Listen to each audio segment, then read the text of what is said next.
I need to do my nails. That is crazy. Hello, you guys. I hope you are all well. I'm busy looking for my questions. I have lost them. I am reshooting this video again because it didn't record. It did not record. Hello, everybody. My name is Bonola Manaisa. That is not my name. My name is Bonola Mpamo. I'm used to it, but I'm not. I'm used to it, but I'm not. My name is Bonola Mpamo. If you're new to my channel, I make motherhood and lifestyle content. If you're returning, welcome back. How are you guys? It is a new video. We are having a quick girl chat. Let me not even lie and say quick. We are having a girl chat today. It is, as you can see, I'm in the car. I feel safest when I'm in the car. I feel like I can just pour my heart out. It's some me time, us time. I am having another car therapy conversation. I hope you guys are good. The video is late. I am so sorry. If you guys saw, you would have seen that I put out a post on social media about contraceptives. The conversation has actually changed a little bit. It is about birth control, sex, intimacy and babies, sex during pregnancy, sex after babies, time for sex, all that good stuff. Contraceptive side effects. Do we do it? Do we not do it? What am I on? What have I been on? I am answering all those questions, and that is why I said, let's have some girl talk. Let's chat. I am going to be extremely honest in this conversation. I am praying for no judgment. This is a safe space. I do want to put a disclaimer. I am not a doctor. I am no medical profession. I simply am sharing based on experience. So this is my own personal medical experience. It's not my medical opinion. It is not my medical advice. It is my own personal medical experience. I have to put that disclaimer out there so that you guys don't go say that girl from YouTube. No. This is purely based on my personal experience. I hope you guys are doing well. I know you guys love the car therapy conversations. And I just wanted to tell you guys, me too. Like I said earlier, I feel safe when I'm in the car. I feel like it's me time. It just feels like I can really open up. Your guys' response on my channel has been incredible. I do not notice you guys. I see you guys. I see you. Thank you all so much. We've reached 15,000 subscribers. I am beyond blown away at the growth of my channel, and it's fully because of hard work and consistency, and most importantly, your support. So thank you guys. I love you guys so much. I love you guys. And I'm grateful. You guys are truly putting food on the table. I actually want to be honest and say that my YouTube is doing so well. It is doing so well, not just in the numbers. I think that's the thing about influencers and content creators and YouTubers. We don't say that, guys, please subscribe, and then we say that, but then we don't tell you what's happening on the back end. And on the back end, the growth of my channel is insane. My analytics are doing well. I now understand when a video is not doing well, what you guys enjoy, what you guys don't enjoy, how I should post. I'm really learning, and on the back end, it's showing, and I'm grateful. Also, the people who have noticed the growth in my channel in terms of myself and me being comfortable in us having a relationship, thank you. It's not just about the numbers, but I feel like I'm growing my village. I call you guys, I refer to my online people as my village because that's exactly what you guys are, my village. And I am so blessed to have you guys and supporting me. So yeah, there's no road to anything. I'm just trusting in God and trusting in you guys that you will be led by whatever you take from this channel. This is an important conversation that we're going to be having. I'm so excited to be having this conversation. I've put the disclaimer out. Let's roll with it. Let's see what comes out of here. Birth control, sex, intimacy, babies, pregnancy, all that jazz. Let's go for it. No judgment, guys. This is not a judgment zone. People that judge and that don't address things correctly get blocked on this channel. Yeah, They do, because I'm trying not to clap back.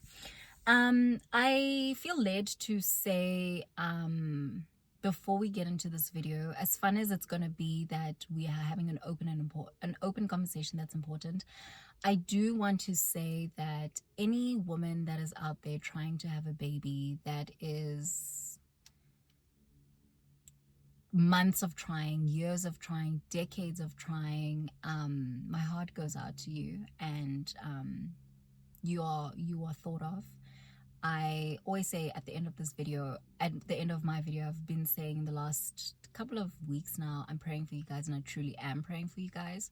To every woman that is trying for a baby, to every woman that has lost a baby, whether it is lost a child that lived, lost a child in utero, however you lost that baby, however many years, weeks, months, decades you've been trying for a baby, God is there. Like, he sees you, and keep praying. I read somewhere that the waiting period is a seed. So see the waiting period as a seed of hope. And the way to water that seed is with love and patience. Water it with love and patience. And being patient is so frustrating. It's a difficult thing to do, but pray for patience, peace, and love. And water that seed of hope with that, so that you will be ready to receive. I know sometimes we feel like we're ready, and sometimes we truly are ready for a baby, and it's just not happening. I can't even begin to imagine the ladies that are struggling to conceive. I don't know what that feels like. But all I can do is sympathize and empathize with you guys, and say to you that I have said a prayer for you. And mudimuteng, God is in control, and keep the faith and water that seed of hope. Plant that seed of hope, water it with love, patience, and peace. To the women that have lost babies, whether it's a 3-week pregnancy, whether it's stillbirth, 9-week, whatever, I see you. I know your heart. It is okay. It does get better. You'll never forget. But it is okay. It will be okay. It is literally well. Pray about it. Dedicate that child. And dedicate that child over to God. And know that it is well. It is not an easy thing to go through. It's not an easy thing to go through. You cannot even begin to explain it to anyone. It's a very weird loss. And I am praying for you too. I am very blessed to have my 2 beautiful alive babies. And to the women that are moms, that are veteran moms, new moms, expecting moms, pray over your belly if you're expecting. Pray over that belly. Pray over that belly and hand it over to God. Know that that child's life is already decided. God has already decided on that life. You just have to pray over that life. To mommies that are in the trenches, just because you are complaining about your baby, it doesn't mean that you don't.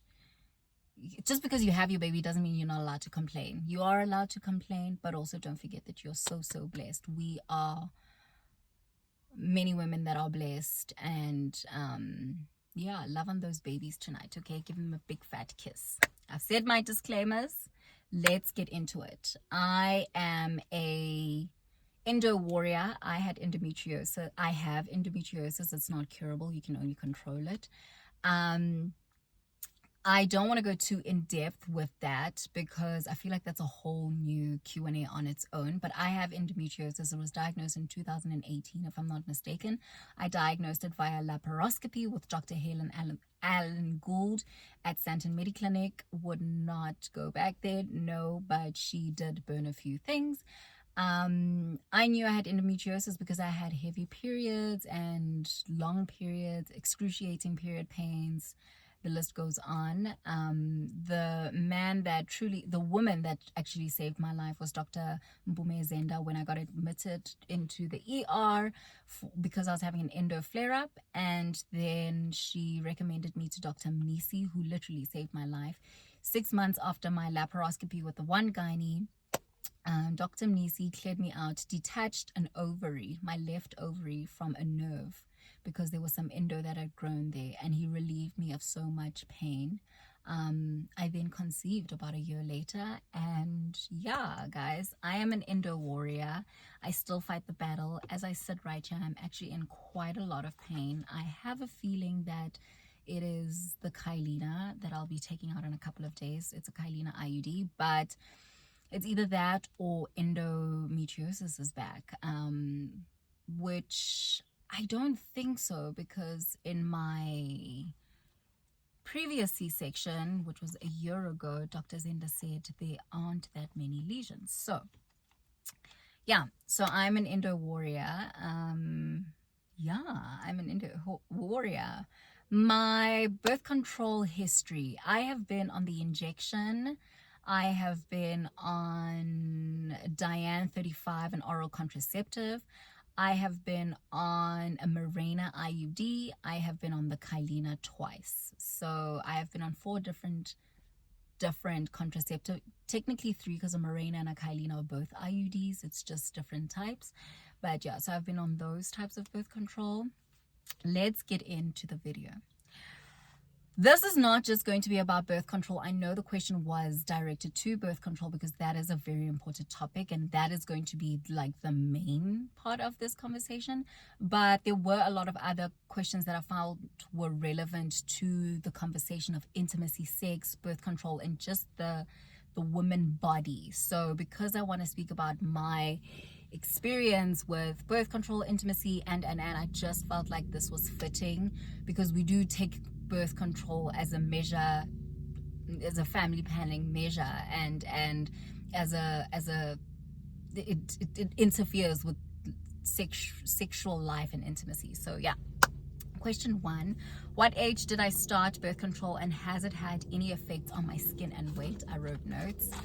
I started birth control when I was 16. I started birth control because I wanted to clear up my skin a little bit. I didn't have bad skin, but I was starting to develop a little bit of acne. And I also started birth control because I had bad period pains. I started with the injection. That was possibly the worst mistake of my life. That is tie neck and neck with the Mirena, my worst birth control. It affected my skin because it cleared it, so it didn't affect it in a negative way, but it helped clear my skin. Specifically, the second birth control that I was on, which was Diane 35, incredible. Weight gain, no, I did not experience any weight gain with birth control. My gynecologist, favorite woman in the world, Dr. Zenda, she actually explained it to me, is that she doesn't feel like weight gain is a side effect. She feels like the side effect is cravings. She believes that the side effect is cravings, and because you feed into that craving, you then gain weight. So yeah, which makes sense. It's like pregnancy. Weight gain, I guess it is kind of a symptom, but not really. The symptom is craving, and when you feed into the craving, you gain weight. That's how I feel about it. So because I didn't have that symptom of craving, I did not gain weight on any birth control, if I'm being honest. Yeah. I'm also just a healthy person, I think. Kind of helps. So yeah, I've been on birth control since I was 16. Question 2: what symptoms did I experience because of endometriosis? I experienced heavy bleeding. I used to have a period for 10 to 12 days, and I would heavily bleed to a point where I had clots, and like I could feel them come out. Clots about this size. It was quite bad. It's going to be a TMI video, clearly. I also had excruciating cramps where I wouldn't go to school or work for the first 2 days of my period because it literally debilitated me and put me on bed rest. That is why I would have endometriosis flare-ups and end up in hospital even when I wasn't on my period, either during ovulation or random parts of the period phase. I also had, what else? Nausea, sometimes vomiting, fatigue, and just overall feeling unwell. It is not normal. Massive disclaimer here. If you're a woman and you are having excruciating period pains that almost debilitate you, make you feel sick, make your legs feel a little bit numb, you aren't able to walk. That is not normal. We have this misconception that period pains should be bad. No. Period pains are uncomfortable. Yes, it's a little sore here and there, but to a point where it takes you out of your everyday activity, that is not normal. Get it checked. Okay? Get it checked. I don't know why I thought it was normal.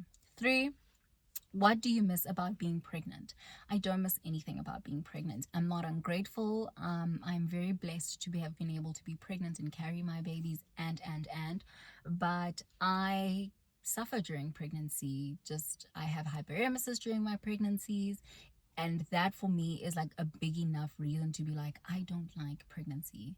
All the other symptoms are really whatever, the growing, the uncomfortable, I can live with that. But the hyperemesis, the literal vomiting every single day of your life, not even being able to take in water, being put on a drip every couple of days or every couple of weeks just so that you can replenish your fluids, not nice. And you're supposed to like grow life, and that happens to me up until about 16, 18, 20 weeks actually, which is half your pregnancy. It is not nice. But if I had to pick, I would maybe say, yeah, the moving of the baby, that's really, really sweet. Going to the appointments, having this like experience of life growing inside of you. Weird as it is a beautiful blessing. But yeah, don't really miss much about pregnancy.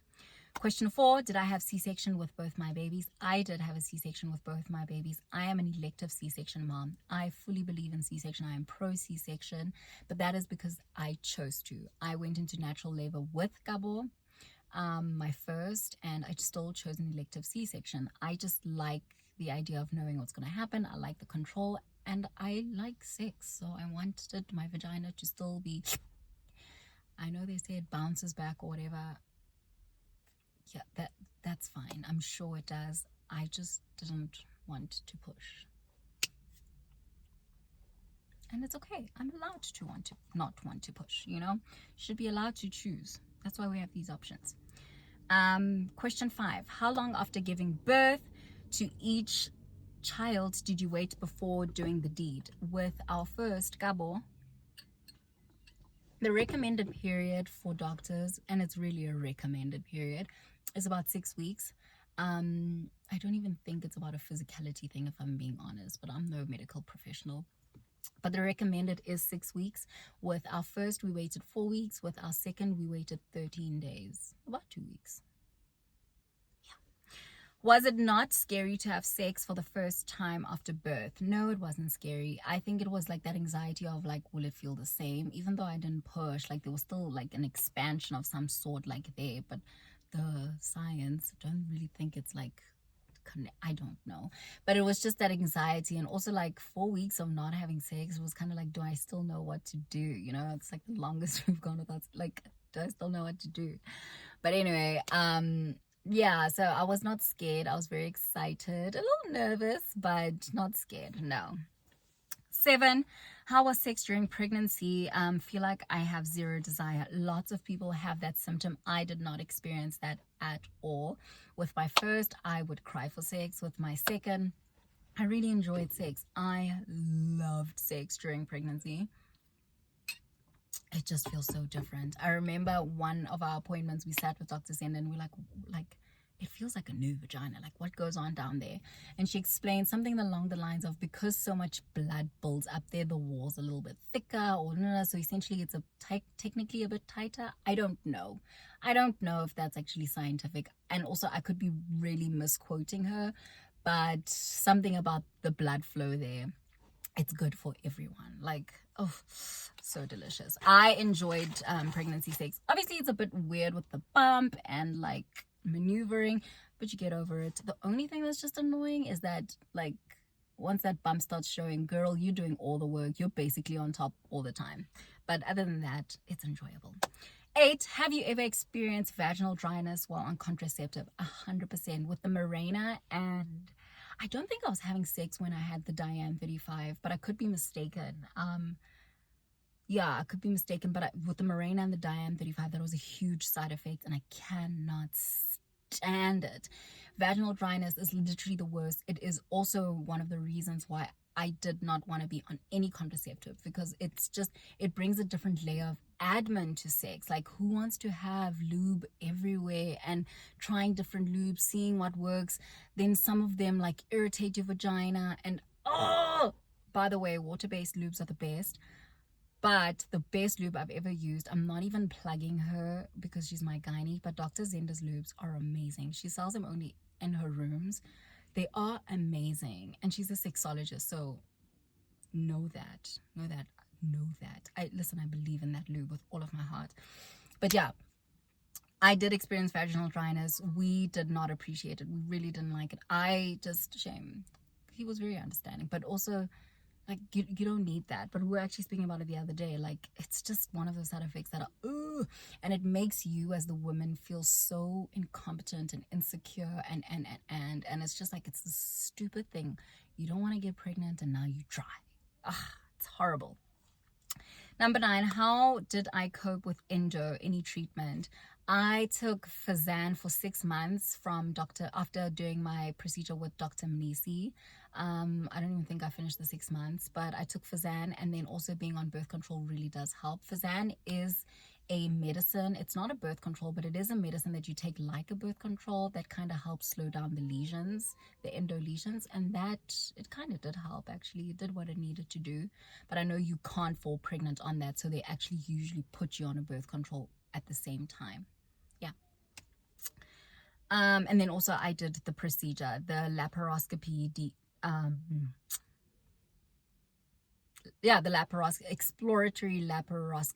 exploratory laparoscopy. Yeah, I did that.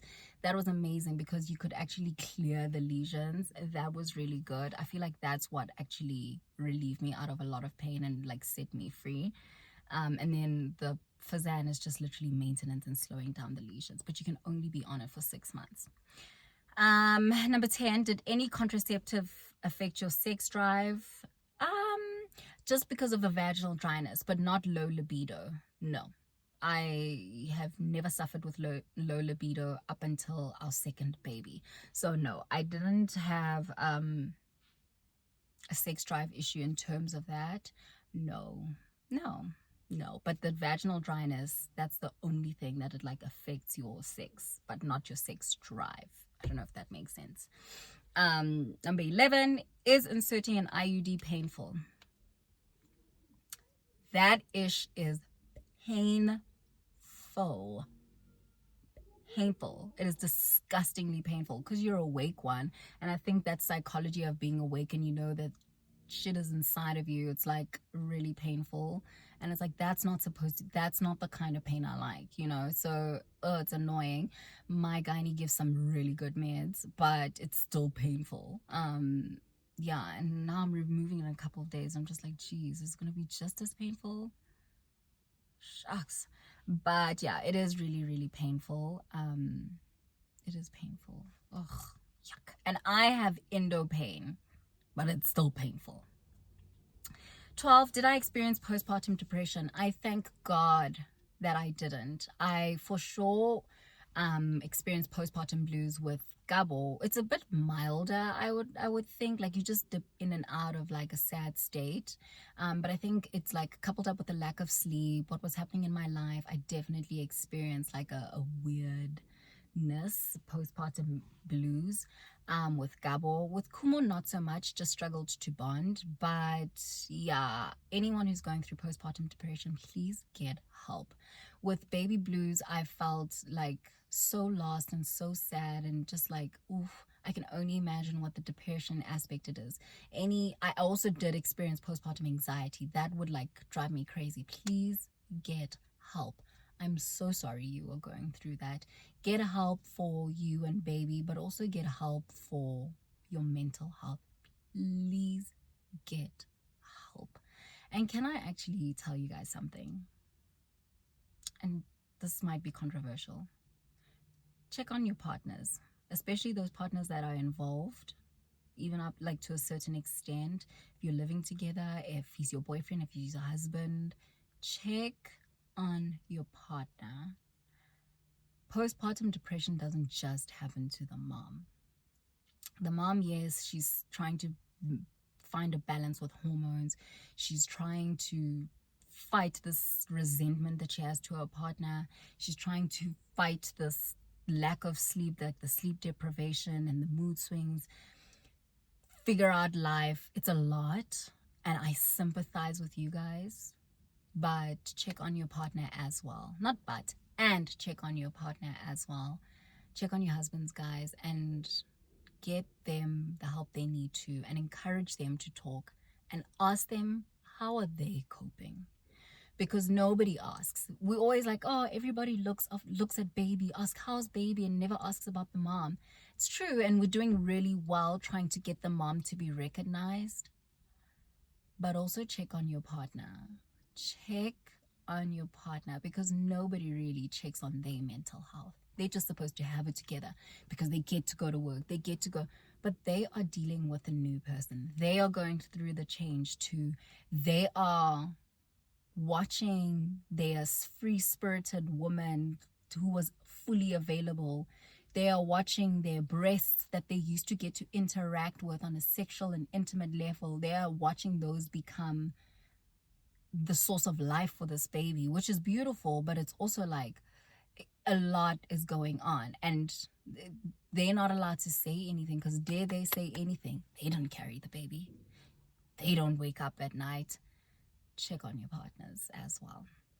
But mommies, please get help for postpartum depression. It is no joke. I know a couple of people that have gone through it, and it can just spiral. It can truly spiral. Take care of yourself, get help, physical help with the baby, mental help.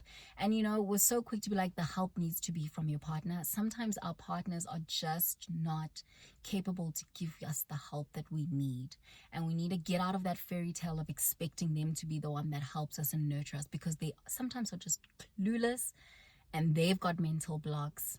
Get help. And for me, it's like having a mom, a nanny, like a woman, even your dad, like someone who can nurture you like that is amazing. I just wasn't that lady that had that. I mean, Khomoto helped me where he could and how he could. He fed the baby, he did this, he did, but like, sometimes you need someone else that's got that in them, and unfortunately not everyone has that in them, and we shouldn't crucify people for that. Big mistake I did. Next, 13, do you and hubby still have time for the deed? We do. We make time, which is so crazy. I always advise, and obviously consensual, I'm like, guys, sometimes you just need to roll over and you'll get into it. Because especially as a wife, guys, I actually heard something the other day, a couple of months ago, leading into marriage, where it said men should never, like, a woman, she's a Christian lady, she said men should never ever feel like, oh, am I gonna score tonight? Am I gonna get lucky tonight? Oh yes, I got lucky, my wife's in a good mood, I got lucky last night. That is rubbish, and I agree. Sex in marriage is not this achievement. No, it is our right as married people to have sex. I know I'm speaking for married people because I'm now married. Please, guys, ride with me. But we are entitled to it. God made sex for marriage. So our husbands getting lucky, that's not cute. They're entitled to that, you are entitled to that, and it should be enjoyed, and it shouldn't be this achievement of this carrot that you dangle and that you use as a power play. No, because no wonder we start to lose our partners. You hear a lot about after babies, people just don't have as much sex anymore, or men step out. Well, yeah, duh, because it's not something enjoyable. It's got conditions, it's got borders, it's got, you need to tick a to-do list. It's part of a to-do list. And no, I mean, it's okay sometimes if you need to schedule in sex, because life happens. But yeah, that's a piece of advice. But yes, to answer the question, we do find time for it. I don't believe in not having time for sex. I don't get it. I think it's because I have a high sex drive, but I also have a high life of to-do lists. I've got 2 kids to take care of. I've got a house to run. I've got work to do. I've got YouTube videos to vlog. Like, I have to shoot today and edit today. But I will find time, And also, you don't have to do it every day. Like, we've got jobs, guys. But you will find time. You must find time. And guys, enjoy sex. Stop using sex as this. Okay, I'm talking about, this is a different video, but let's wrap this question up. Stop using sex as a power play. Sex should be enjoyed. And when I tell you that now having sex married compared to before, unchanged, like unmatched. Like, yes, I knew we were going to get married, but it doesn't feel like a sin anymore. Like, it was good. And I read somewhere that, did I read, or was it a sermon? Something can be, it was a podcast. Something can be good, but not be good for you. So something can feel good and can feel great, but it can still not be good for you at the same time. So that's what I was experiencing. Like, it was good. I can never complain. But when I compare it to now, it's good and it's great and it's, and it's also blessed by God, which is like a bonus. A bonus. There's no shame or guilt with it. So, and this is not to shame anyone, because literally I've been there. I've been there. I'm just sharing my current life right now, and it just feels nice.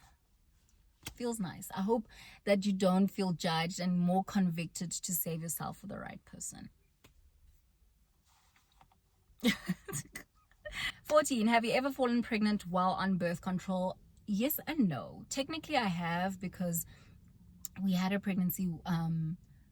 We had a pregnancy after. No, technically, because we had a pregnancy while I was on Microval, which is the birth control that you take while you're breastfeeding. But also, I had antibiotics that week. So I don't know if there's a correlation with that. I don't know. And I was skipping pills.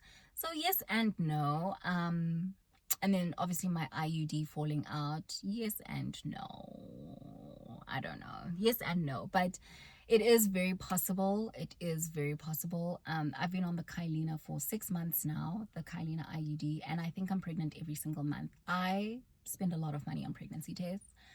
But I know that that's just trauma, that I'm traumatized from surprise pregnancies. So, yeah. 15 was getting pregnant easy and natural with endometriosis. I am so blessed, thank you Jesus, that I can say yes, because it's not everyone's reality. Even people without endometriosis don't get to fall pregnant easily and naturally. And like I said, we are praying for those women. Baby dust to you guys. Your wombs are open. The Holy Spirit is working, but I did. I'm so blessed. Like, I'm so blessed.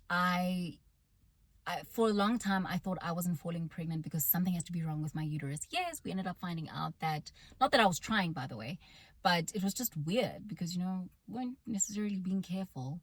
And I thought it was just weird. I'm not falling pregnant, but whatever, it's fine. We brushed it off because we weren't trying and we weren't ready for kids. We were very young. And then obviously the endometriosis, okay, then I blamed it. That's why I wasn't having babies. But then a year later, we fell pregnant. But I'm like, no, it's about timing. It's about timing, because then you fall pregnant when it's kind of the right time, then you lose a baby, and like, we always kind of just want to find reasons. And guys, it's just about God's timing. That's all it is.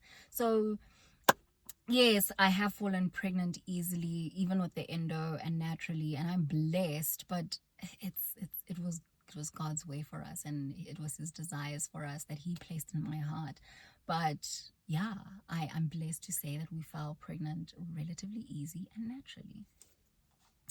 16, side effects from all the contraceptives. Like I said, I have been on the injection. I have been on the Mirena IUD. I've been on Diane 35, and I've been on the Kylina IUD, and I guess Microval during breastfeeding. My side effects were, and not for all of them, but for Mirena and Diane 35, vaginal dryness. For the Mirena IUD, I literally broke out on my chest and my back, and I told Mihlali, don't get it. My friend Mihlali, she got it and she like hated it. I'm very confident in saying the Mirena IUD and the injection are the worst contraceptives made. And I'm no medical professional. I'm just someone who's experienced both of them. Worst. The injection made me bleed for like 21 days before I was like, absolutely not. I'm not going to be spotting for 21 days. This is crazy. I'm not going back. The Kylina has been okay. It's been relatively good to me. Besides the fact that the first one fell out, I just think that my uterus was coming back to normal. I put it in too soon after a pregnancy, so I think it contracted and then it just expelled it, which is fine. But right now, being on it for 6 months, it's okay. I'm just in a lot of pain, and I'm almost certain it's not my endo. I want to kind of blame it on endo, but because it feels like it, but I'm just in a lot of pain, and I'm not on my period, but I know my period's coming. It's just, I don't enjoy the pain. It's so uncomfortable, hence the decision to take it out. But yeah, what else? Excruciating pain. I've never received headaches or anything. The Mirena made me crazy. Like, my mood swings were out of this world. Ask my husband about it. He will tell you that I was a nutter. Already naturally, I'm just... But like with that, I was crazy. Guys, I'm not clinically diagnosed crazy. I'm just like crazy, you know? What else? Breakouts, I spoke about. The cramps, I spoke about. Spotting, I spoke about. Mood swings, I spoke about. And then the vaginal dryness, like, it's not nice. It just affects your sex life. You are uncomfortable, you're insecure, you don't enjoy it. It's sore, it's sore, and then it's extra admin, and I know there's some people that are naturally just dry, and my heart pours out to you guys, and that's okay. But I actually feel like there's a way of fixing that, and I feel like it's being into it and getting out of your skin and actually enjoying sex. But I'm no sexologist, but I will tell you, when I say vaginal dryness is probably one of the worst side effects, the crazy and the vaginal dryness. And then the cramps, like, nobody wants to constantly be in pain. No one wants to constantly be in pain. But yeah, you guys, that's it, kind of. That's it. I hope you guys enjoyed this. I know it wasn't too crazy, but yeah, like sex, intimacy. Oh, I did also want to say, intimacy after a baby, next level weirdness. So I, with Gabo, did not struggle postpartum to have sex again. I enjoyed it, but after Kumo, I went through this, and this is why I say check on your partner. I went through this I don't want sex thing. Not that I didn't want it, but I just didn't think about it. It wasn't a thought for me. Like, I didn't, it took me a while to get turned on, and my vagina was broken. I don't know how else to explain it. Like, my sex light was cracked, and weird, and it affected my relationship greatly. Not that there wasn't any sex happening, but it can lead to that. It can lead to no one initiating. So guys, that's why I like to say, guys, just roll over, because eventually you, after a couple of seconds, you get into it. Sex is good, guys. It's enjoyable, and it's a beautiful thing. But also the reality that your hormones, I came to find that my testosterone was super low. My hormones were out of whack. They weren't normal. I had back-to-back pregnancies, so that truly, really affected my pregnancy, my body. And I think my body was just waiting for another pregnancy, because it's like, okay, but this, every couple of months we get pregnant. Where's the pregnancy type of thing? So yeah, sex postpartum was tough the second time around. But then I spoke to Dr. Zenda, who's a sexologist also, so that helped. And she was like, it's a mental thing. Get into it. Start, and also vocalize to your partner. And when I ended up telling my husband, you know what, this is what's happening with my body, he was so shook. He was like, but why didn't you tell me this? And that's the thing, guys. Communicate and talk, but don't communicate, talk, and expect him to be okay with it. Communicate, talk, and be proactive. There are other things that you can do. Start finding ways that you guys can turn each other on. Start making things sexy again. Find new ways. Leave the vanilla. Find new ways. And by finding new ways is finding different environments, doing sex challenges. This is probably so much TMI, but I'm a married woman. I get to say this now. And I want to empower women to be confident about sex and to enjoy sex and to stop dangling it as a carrot. Like, it's not a weapon. Don't use sex as a weapon. It's fun, it's good. But I have to say that it's for marriage, because we have young people that follow me. I've got like 18-year-olds that follow me, and 21-year-olds. Wait for marriage, guys. Wait for marriage. And you know, it's so hypocritical, because I don't regret not waiting for marriage, but I understand why you should wait for marriage. 100% wait for marriage. Because, and I wish I listened. I don't regret it, because I love my babies and God gave us those babies. But wait for marriage. But yeah, sex postpartum was hectic. But the second time around, it was a big navigation thing, and it can put a dent in your relationship. So ladies, mamas, be aware of that, and be selfless. You know, you are now one. You are now one. And also, if he's not doing his part in giving you what you need, tell him what you need. I think this needs a little brunch date with you guys. I think a brunch date would suffice for something like this. And I'd actually love Dr. Endo to be a part of it. But yeah, especially women, and especially married women, sex is not a weapon. Don't do that. Your husband should never feel like he's going to score tonight or get lucky. Yes, he can feel like it, but not as a weapon. But anyway, I hope you guys enjoyed this video. I hope you guys are not turned away. I hope you guys could finish it. Yeah, I'm actually so confident in the fact that I'm happy we had this conversation. Thank you guys for sending in all your questions. I hope you guys enjoyed this video. I love you guys. I truly am praying for you guys. I will see you in the next